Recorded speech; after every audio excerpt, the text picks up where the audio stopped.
Tom Henderson burst out laughing when the old farmer said it. You want what?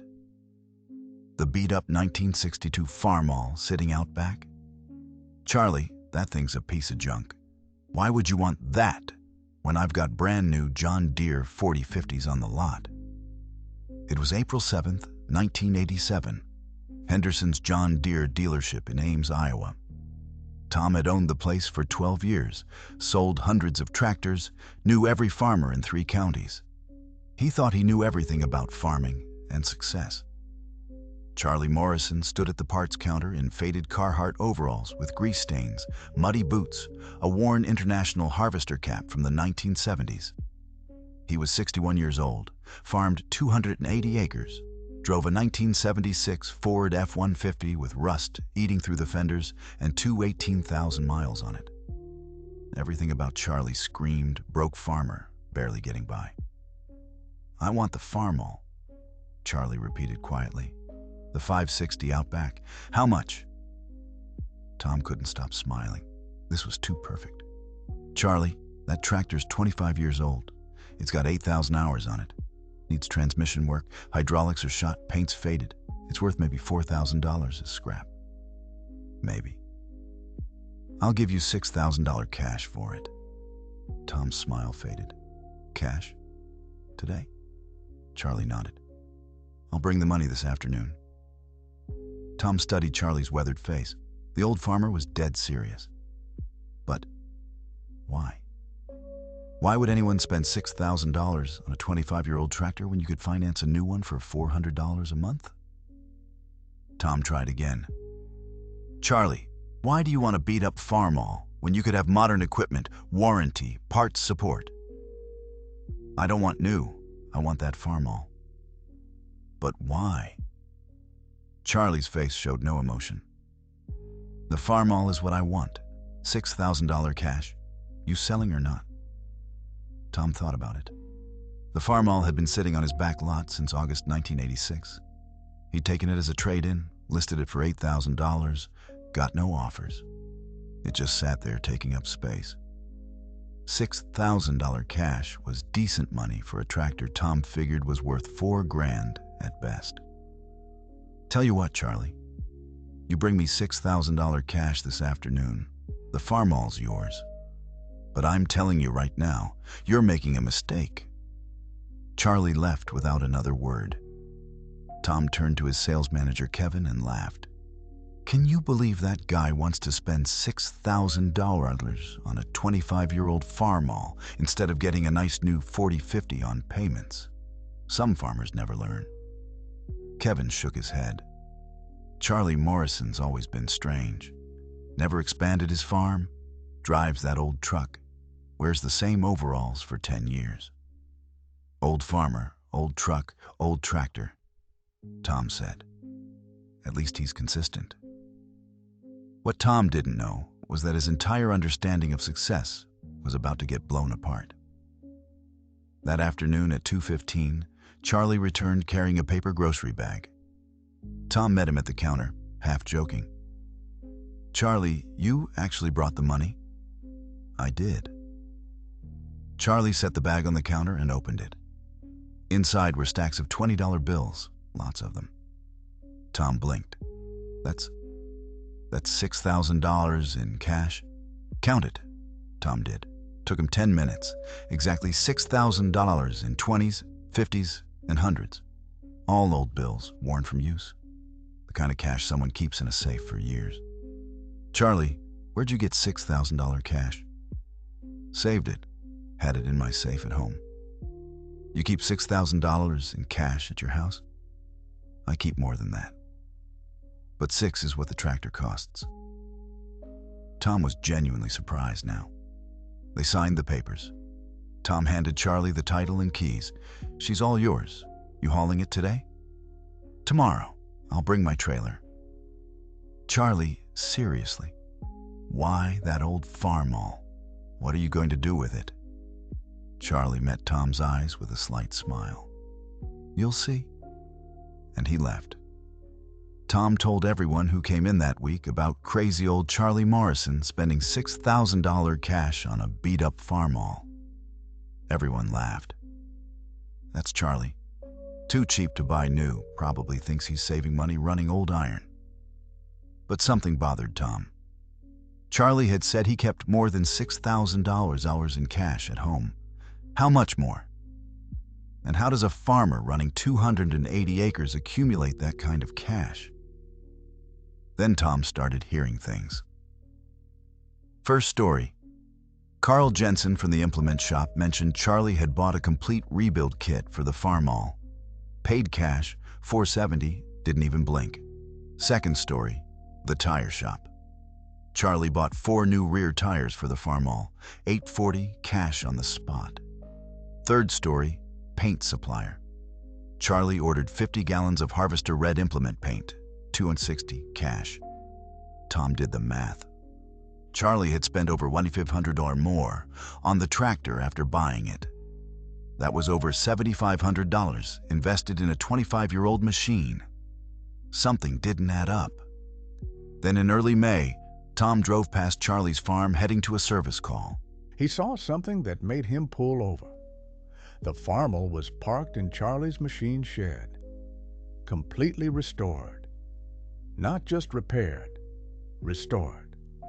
The tractor looked brand new, perfect Harvester Red paint, new tires, chrome exhaust gleaming, sheet metal straightened, every bolt and fitting replaced or cleaned. Tom pulled into the driveway and walked to the shed. He'd seen professional restorations at farm shows. This matched those, maybe exceeded them. Charlie emerged from the barn in the same stained overalls. "Afternoon, Tom." "Charlie, that Farmall, you restored it." "I did."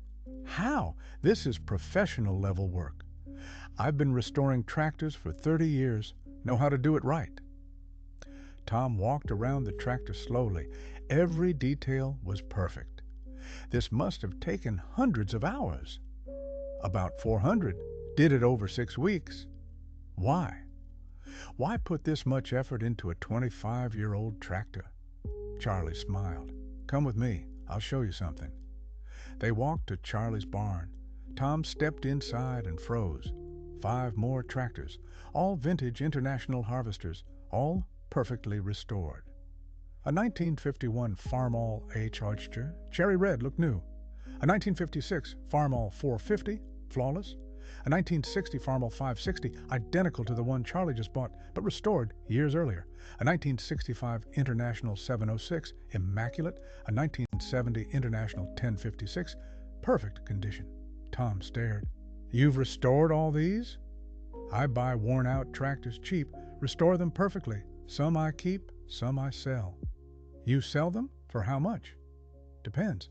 The Farmall H I sold last year brought $18,000 at auction. The 450 brought $22,000. The 706 I'll sell this fall should bring $25,000 to $30,000. Tom's jaw dropped. "You sold a 1951 Farmall H for $18,000? "Yep. Bought it in 1982 for $200. Spent about $3,000 in parts. Put in 300 hours of labor. Sold it for $18,000. Netted about $13,000 profit. And you've been doing this for 30 years? "Since 1957. I was 21. Bought my first worn-out Farmall for $200. Restored it. Sold it for $900. Made $700 profit. I was hooked." Tom did rapid math. "How many tractors have you restored?" 63 total. Sold 48. Kept 15 over the years.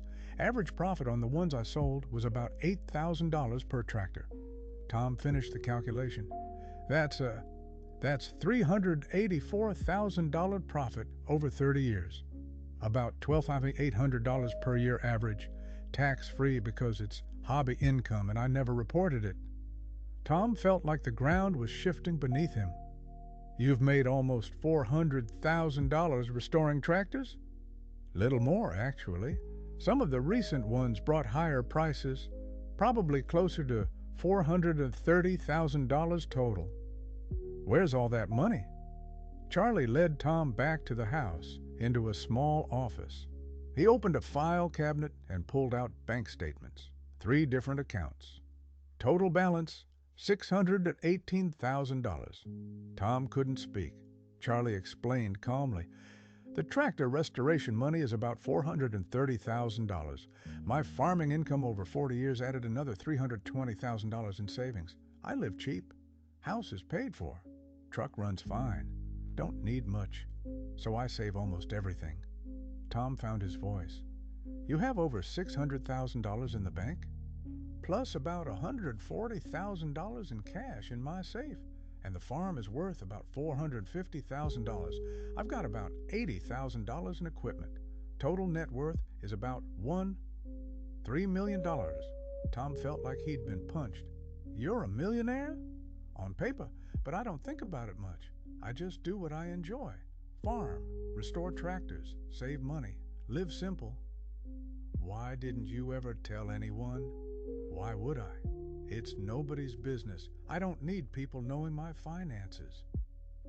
Tom thought about all the times he'd dismissed Charlie as a poor old farmer, all the jokes about the rusty truck and worn overalls, all the assumptions about Charlie barely getting by. Every assumption had been wrong. Charlie, I owe you an apology. I laughed at you for buying that old Farmall. I assumed you couldn't afford better. I was completely wrong. Charlie shrugged. Most people assume that. I let them. Makes life easier. But why? Why let people think you're poor when you're worth over $1 million? Because it keeps me out of trouble. Nobody asks me for money. Nobody tries to sell me things I don't need. Nobody treats me different. I'm just old Charlie with the rusty truck. That's fine with me. Tom sat down heavily on Charlie's porch step. His entire worldview was shifting. All these years, Tom said slowly, I've been pushing farmers to buy new equipment, finance it, upgrade constantly. I thought that was success. But you've been doing the opposite. Buying old equipment, restoring it, saving money. And you're worth more than most farmers I know who operate 3,000 acres. Success isn't about size, Charlie said. It's about what you keep. Tom drove back to his dealership in silence. His mind was reeling. He'd been in the tractor business for 23 years. Thought he understood farming and farmers. Thought he knew what success looked like. Charlie Morrison had just taught him he knew nothing. That night, Tom couldn't sleep. He kept thinking about all the farmers he'd sold equipment to over the years. How many were struggling to make payments? How many had he encouraged to take on debt they couldn't handle? He thought about his own finances. Tom made good money as a dealer, grossed about $80,000 per year. But he spent $75,000 on lifestyle. He saved maybe $5,000 a year. Charlie grossed maybe $47,000 per year total, but lived on $12,000, saved $35,000 per year, every year, for decades. Tom made more, and Charlie saved more. Charlie was worth $3 million. Tom was worth maybe $200,000. Who was really successful? The next morning, Tom called Charlie. Can I come talk to you? I have questions. They sat on Charlie's porch drinking coffee. Charlie, teach me. How do you do it? How do you live so cheap and save so much? Charlie thought for a moment. It's not complicated. I own everything outright. No payments means no pressure. I fix what breaks instead of replacing it. I buy quality used instead of new. I don't care what people think of my truck or clothes. And I only spend money on things that matter. What matters? Good food, reliable equipment, tools for my hobby. Everything else is just noise. Don't you want nice things? A new truck? Better house? Why? My truck runs. My house is comfortable. New doesn't make me happier. It just costs more. Tom was absorbing this. What about farming? You only have 280 acres. Don't you want to expand? No. 280 is enough to make a good living.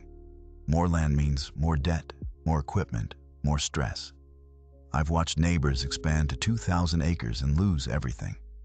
I stayed small and kept everything. Do you ever regret not growing bigger? Never. I've slept well every night for 40 years. No debt collectors calling, no worries about making payments, no stress. That's worth more than size. Tom asked the big question. If you could go back to 1963 when you started farming, what would you tell yourself? Charlie answered immediately.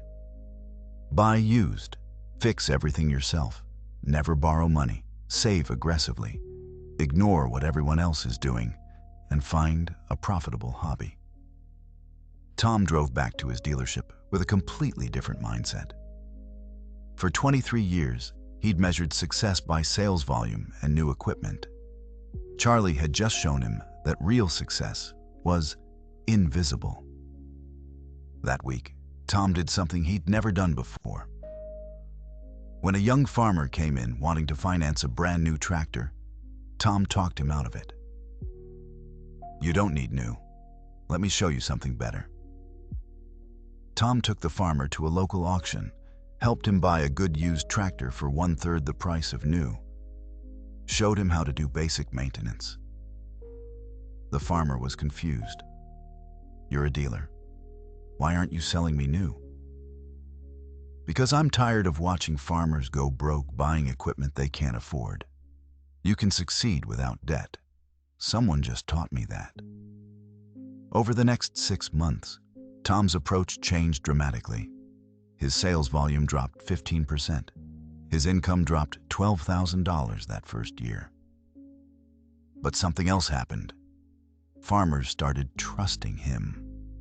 Word spread that Henderson's John Deere would give honest advice instead of just pushing sales.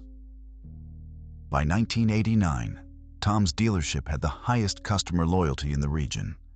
Sales recovered and exceeded previous levels. And Tom started saving money, cut his lifestyle expenses, stopped trying to look successful, started being successful. By 1995, Tom had saved $230,000, more than he'd saved in the previous 20 years combined. Meanwhile, Charlie kept restoring tractors. The 1962 Farmall 560 that Tom had sold him? Charlie finished it in 1988, won Best of Show at the Iowa State Fair, got offers up to $28,000. Turned them all down. It's the centerpiece of my collection. But Charlie's real legacy wasn't the tractors, it was the people he helped. In the 1990s, Charlie gave interest-free loans to 6 young farmers who couldn't get bank financing. Total loaned $184,000, all paid back, none with interest. Charlie never told anyone. Brad Mitchell was 24 in 1993, wanted to start farming but had no money. Banks said no. Charlie sold him a restored 1956 Farmall 450 worth $20,000 for $12,000. Pay me back whenever you're able. No interest. Brad paid him back over 6 years. By 2001, Brad owned 400 acres worth $680,000. Sarah Harris was 31 in 1995, first-generation farmer. Needed $22,000 for a down payment. Banks refused. Charlie loaned her the money. Pay me back when you can. No interest. Sarah paid him back in 4 years. By 2010, she owned 240 acres worth $960,000. James Rodriguez was 27 in 1997, son of migrant workers, had $42,000 in student debt. Charlie paid it off. Pay me back whenever you're able. No interest. James paid him back over 6 years. By 2015, he owned 380 acres worth $6 million. Nobody knew about these loans. The farmers only revealed them at Charlie's funeral in 2012. When Charlie died at 86, his will had specific instructions. Half his estate, $1.05 million, went to establish the Charlie Morrison Beginning Farmer Fund, providing interest-free loans to young farmers. Since 2013, the fund has helped 28 young farmers get started. The other half went to his church and agricultural education programs. Charlie's final net worth at death, $1 million. built farming 280 acres and restoring tractors as a hobby, never borrowed a penny, never advertised his wealth. Tom Henderson attended Charlie's funeral. 300 people came. The preacher said, "Charlie Morrison was the richest poor man I ever knew. He had millions but lived like he had thousands. He helped everyone but told no one." Tom realized Charlie had taught him the ultimate lesson. True wealth isn't what you have, it's what you don't need. Tom retired in 2003 at age 58 with $960,000 in savings. Before retiring, he created a free seminar, Building Farm Wealth the Charlie Morrison Way. He gave that seminar 43 times between 1998 and 2003. Over 800 farmers attended. One attendee said, "Tom's seminar saved my farm. I was planning to borrow $300,000 to expand. After hearing Charlie's story, I canceled the loan. 5 years later, I'm debt-free and saving $60,000 a year. If I'd expanded, I'd have lost everything in 2008. In 2017, Tom was invited to speak at the Iowa Farm Bureau annual meeting. He was 82. He told the story of Charlie Morrison and the old Farmall. 800 farmers listened in silence. Tom ended with this. Charlie farmed 280 acres his entire life, never expanded, drove a rusty truck, wore the same overalls for years. Everyone thought he was poor. He died with nearly $3 million and changed hundreds of lives. That's success. Real success. The kind that matters. Standing ovation. 3 minutes of applause. Tom died in 2019 at 74. His daughter shared at his funeral that her father had kept a journal tracking every farmer he'd helped by recommending used equipment instead of pushing new sales. The total, 418 farmers over 23 years. Of those, 391 were still farming successfully, a 93% success rate. Compare that to the industry average 58% failure rate for farmers who bought new equipment on aggressive financing. Tom's approach, learned from Charlie, had saved hundreds of farming operations. And that 1962 Farmall 560 that started it all? Charlie restored it perfectly. Won Best of Show, sold it in 2005 for $32,000. In 2018, that same tractor sold again for $48,000. Tom had sold it for $6,000 in 1987. 31 years later, it sold for 8 times that amount. Charlie had known. He'd seen the value where everyone else saw junk. And that difference in vision, seeing value where others see waste, was Charlie's superpower. Never judge by appearance. Always look deeper. The richest people often look the poorest. The wisest people often seem the simplest. Sometimes an old tractor is exactly what someone needs to teach a lesson worth millions. Charlie Morrison understood. Tom Henderson learned. May we all be wise enough to see past appearances to the truth underneath. The old Farmall wasn't junk. It was a teacher. And the lesson it taught is worth more than any shiny new tractor ever sold. If this story changed how you think about success, wealth, and what really matters, hit that subscribe button. Share this with someone who needs to hear it. Because the world needs more Charlie Morrisons and fewer people chasing the wrong definition of success.